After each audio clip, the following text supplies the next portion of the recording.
Bank একীভূতকরণ নীতিমালা জারি করেছে বাংলাদেশ ব্যাংক। নীতিমালা অনুযায়ী একীভূত হওয়া দুর্বল ব্যাংকের ব্যবস্থাপনা পরিচালক ও উপব্যবস্থাপনা পরিচালক চাকরি হারাবেন।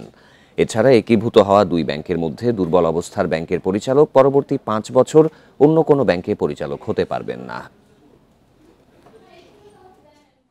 ব্যাংকিং খাত সংস্কারের উদ্দেশ্যে দুর্বল ব্যাংককে ভালো ব্যাংকের সাথে একীভূত করার উদ্যোগ নেয় বাংলাদেশ ব্যাংক। এর প্রথম ধাপে এক্সিম ব্যাংকের সাথে একীভূত হয় পদ্মা ব্যাংক। গেল সপ্তাহে একীভূত হওয়ার সিদ্ধান্ত নেয় রাষ্ট্রীয় মালিকানাধীন 6 ব্যাংক। এর পরপরই ব্যাংক ও আর্থিক প্রতিষ্ঠানের একীভূতকরণ নীতিমালা জারি করল কেন্দ্রীয় ব্যাংক। নীতিমালা অনুযায়ী এক বা একাধিক ব্যাংক স্বেচ্ছায় একীভূত হতে পারবে।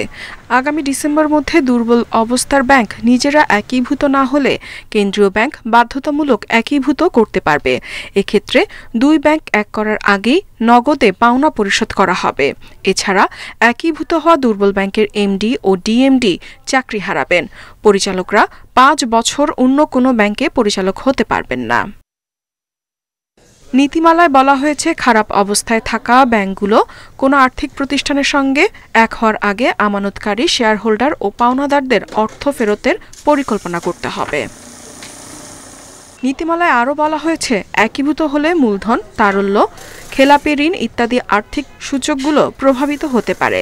ব্যাংকিং খাতের স্থিতিশীলতা রক্ষায় প্রয়োজনে Bangladesh bank CRR, SLR, NSFR, LCR সংরক্ষণে একটি অংশ অব্যাহতি দিতে পারবে।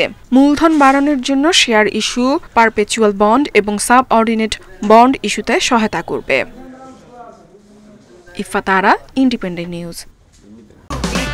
এই ঈদে দেশ জুড়ে কেনাকাটার ফুর্তি হবে শুধু বিকাশে, সাথে ডিসকাউন্ট কুপন, ইনস্ট্যান্ট ক্যাশব্যাক।